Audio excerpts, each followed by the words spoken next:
Olá, estamos de volta com mais uma resenha do cangaço. Os sertões do Nordeste do Brasil produziu, criou, conviveu com dois personagens históricos, o Beato e o Cangaceiro. Dois personagens que produziu, que contribuiu para a produção de milhares de obras, milhares de trabalhos acadêmicos. E hoje nós iremos conversar um pouco sobre as origens, sobre a postura, sobre como esses dois personagens históricos são vistos por alguns autores. Os cangaceiros de um lado, os beatos de outro. Para uns, fanáticos. Para outros, beatos. Não saia daí. Em instantes, nós iremos conversar um pouco sobre esses dois sujeitos históricos na visão de um autor importantíssimo para conhecer a história dos cangaceiros e dos chamados erroneamente de fanáticos.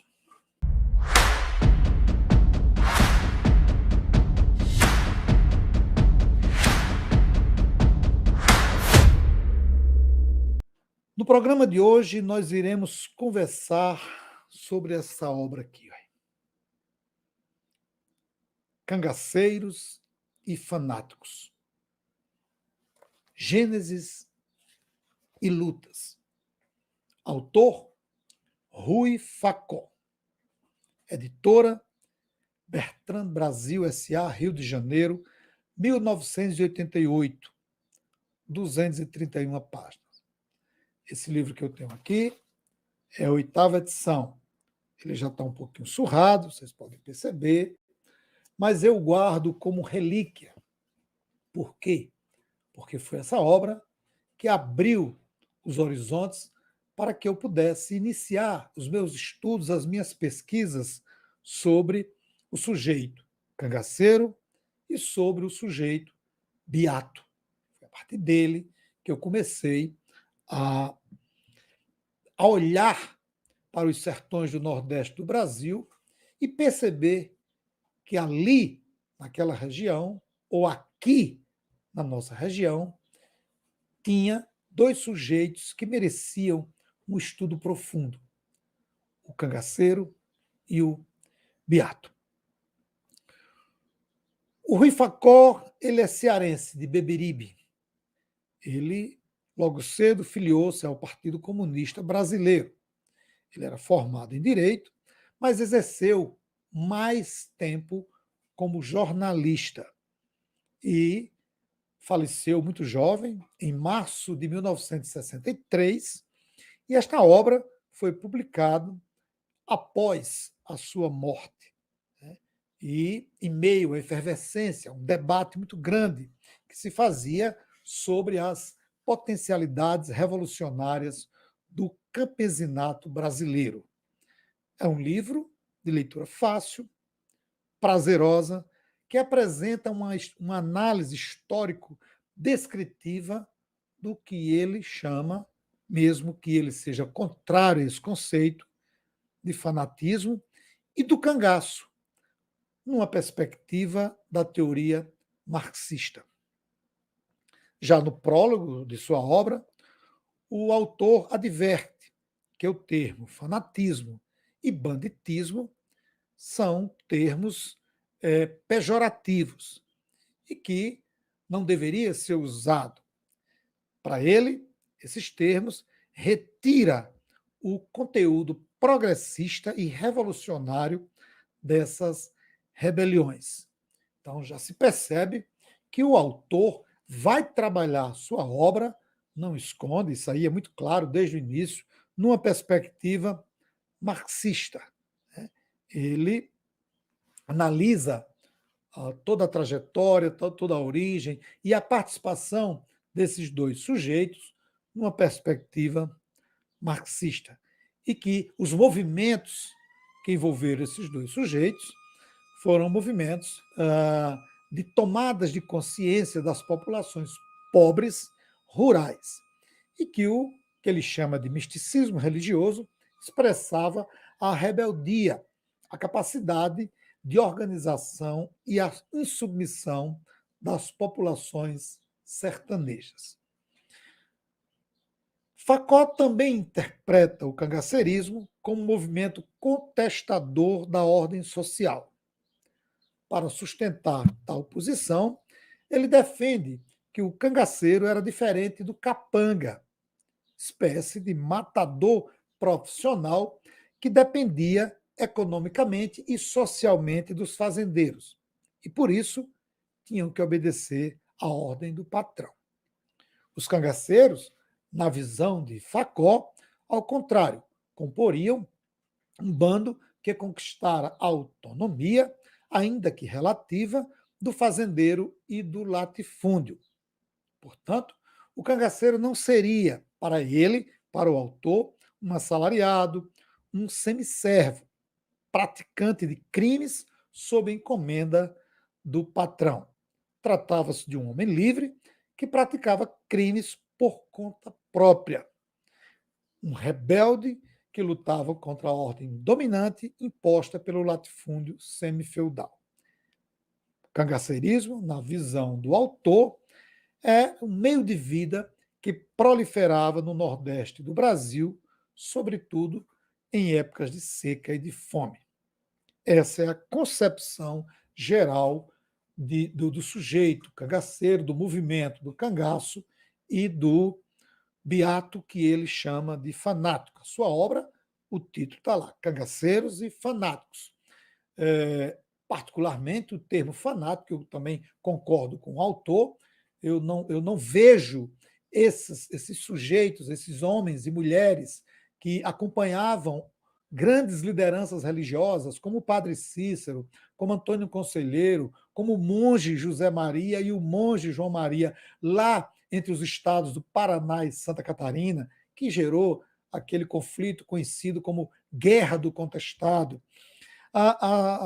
Os beatos e beatas que acompanharam o Zé Lourenço no Caldeirão, que acompanharam as lideranças de Pau de Colher, eu não os vejo como fanáticos.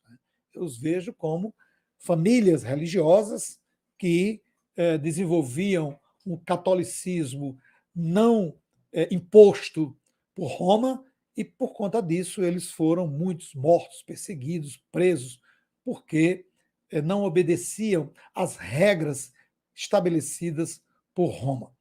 O livro divide-se em 3 capítulos. O primeiro, o despertar dos pobres do campo. O segundo, Canudos e Conselheiros. E o último, Juazeiro e Padre Cícero. Nesses 3 capítulos, a partir da percepção marxista, ele faz uma análise histórica dos fenômenos que ficaram conhecidos na literatura mais conservadora como fanatismo e banditismo. 2 conceitos que, assim como o autor, eu também tenho as minhas contestações. O autor analisa principalmente os acontecimentos de Canudos e Juazeiro, 2 rebeliões que, segundo ele, teriam forte cunho religioso, mas que não podem ser explicados e entendidos somente por esse traço característico. O autor quer dar a essas 2 revoltas o seu cunho político e uma compreensão a partir do pensamento marxista que já foi colocado aqui. Para ele, foi a luta de classes entre os homens pobres do campo e os fazendeiros o que teria motivado, o que teria provocado esses movimentos. E está lá na página 32, uma luta aguerrida contra o latifúndio, contra a miséria, contra a exploração. O contestado, o autor também comenta, Pau de Colher, Pedra Bonita e o cangaceirismo, também como expressões de conflitos no interior do país. Para o autor, o latifúndio gerou luta de classe desde sua origem. De um lado, os fazendeiros tentando proteger, salvaguardar as suas propriedades de ataque de índios, depois incursões de poceiros, depois cangaceiros e esses religiosos que no livro, mesmo que o autor conteste o termo fanático, mas em toda a sua obra aparece o termo fanático. Ele poderia ter, no início, no prólogo, como ele mesmo coloca, ter feito as suas observações sobre a crítica ao termo fanático, mas ele poderia ter usado outros termos para definir esses grupos. Para ele, esses movimentos aconteceram num período de crise de ordem econômica, ideológica e uma crise de autoridade, que foi ali no final do Império e a escravidão também, e em todo esse processo de crise que o país vai vivendo e, consequentemente, esses dois movimentos eles vão surgindo, vão se fortalecendo cada vez mais. E, por conta dessa crise, desse não desenvolvimento econômico, principalmente no campo, dessa chegada do progresso no campo, teria aprofundado ainda mais as diferenças, as desigualdades entre os grupos sociais, e essas desigualdades teriam alimentado, teriam influenciado no surgimento desses movimentos. E ele vai trabalhando em cima dessa, dessa, dessa narrativa. Rui Facó considera que os cangaceiros e os fanáticos são resultado, são fruto da decadência de um sistema socioeconômico, né, que ele mostra em sua obra. A crise teria se agravado e esse agravamento da crise influenciaria o fortalecimento do latifúndio, mas, ao mesmo tempo, o crescimento desses grupos que, segundo o autor, insatisfeitos com o Estado, satisfeito com a vida, insatisfeito com a miséria em que eles viviam, uns pegaram em armas e formaram bandos, e os outros se revoltaram, tendo a religião como pano de fundo. Os homens, os sujeitos que fizeram parte desses movimentos, os sertanejos e as sertanejas que fizeram parte desse movimento, eles tinham uma origem comum. O cangaceiro é um sertanejo. O beato, a beata, também sertanejo. O espaço geográfico, né, é que o autor não consegue fugir um pouco. Ele faz uma crítica a Nina Rodrigues, a Euclides da Cunha e outros autores, mas ele não consegue se desvencilhar um pouco disso que a gente percebe nas entrelinhas como se fosse um determinismo. Né? Sua narrativa é uma narrativa muito boa, e critica esses autores tradicionais, mas a gente percebe que o próprio autor termina enveredando um pouco, mostrando uma tendência ao determinismo, né, que termina se assemelhando ao que trabalha o Euclides. Critica o caráter biológico, né, o cangaceiro, o beato, eles não são retratos, não são frutos, não são pessoas com anomalias, né, como tentam explicar alguns autores, como o próprio Nina Rodrigues. Isso aí o Rui Facó ele rejeita. Mas quando ele olha para a região, quando ele olha para o ambiente, você percebe um pouco da influência desses autores sobre o Rui Facó. Como ele trabalha o latifúndio, obviamente que ele caminha para trabalhar o monopólio da terra, que também associado ao latifúndio, não tem como não ser, explica os fenômenos que ele discute em sua obra. Rui Facó, como eu já disse, rebate, ele vai por caminho diferente do Euclides, né, que entendia o cangaço, a violência do sertanejo, como um atavismo étnico, resultado de uma má eugenia. Não é por aí, né? Não é por aí. Essas condições biológicas que gerou o fenômeno do cangaço na concepção do Euclides, do Niner e outros, Rui Facó rejeita. Ele trabalha a perspectiva do cangaceirismo e dos movimentos religiosos como resultado das questões socioeconômicas, pela desigualdade social provocada pela concentração da terra, pelo caráter débil do desenvolvimento do capitalismo na região. Então, não os considera como criminosos. Né? Eles são fruto das desigualdades sociais. E acrescenta, né, que são movimentos subversivos. O cangaceiro e o líder religioso, o beato, que ele usa o termo fanático, teriam sido movimentos subversivos. Elementos, as palavras dele, elementos ativos, geradores de mudança social e contestadores da pasmaceira imposta pelo latifúndio. Esses homens eram consequência dos choques de classe e das lutas armadas. Assim é que Rui Facó trabalha em sua obra a visão desses dois sujeitos.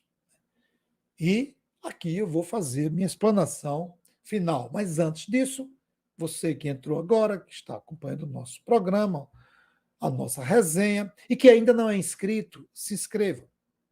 Dê o seu like, compartilhe a nossa programação. O nosso canal tem em sua grade 3 programas. Na quarta-feira, programa de entrevistas, História Atual.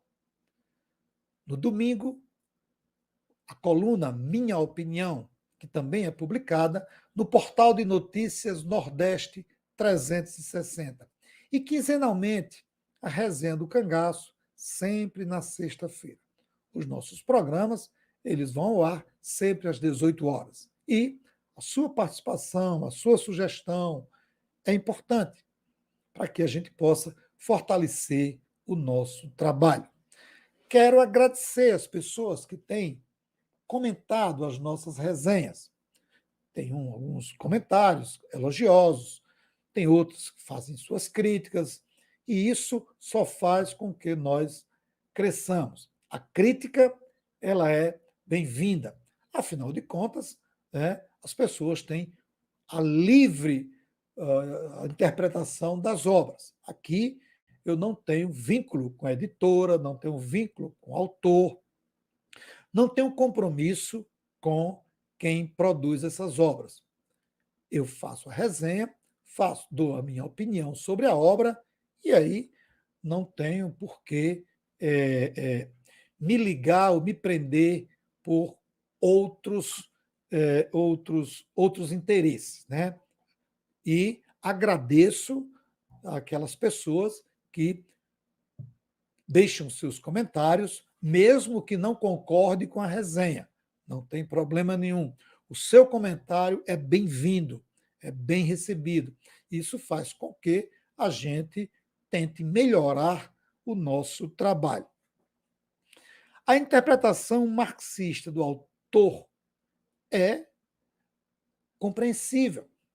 O autor, militante do Partido Comunista, a sua vida inteira esteve ligado aos movimentos e não poderia ser diferente que sua obra, tratando de 2 personagens da história, como os líderes religiosos, os beatos e os cangaceiros, ele não poderia deixar de trabalhar com a teoria que o formou, com a concepção ideológica que o formou. Né? A obra é bem escrita, ele tem uma narrativa convincente, envolve o leitor e a leitora e faz com que você reflita sobre esses sujeitos históricos que marcaram a época da nossa história. Foi o primeiro livro que eu li, como eu disse anteriormente, sobre cangaceiros e beatos. E eu tenho um profundo respeito por essa obra, apesar de também ter uma crítica.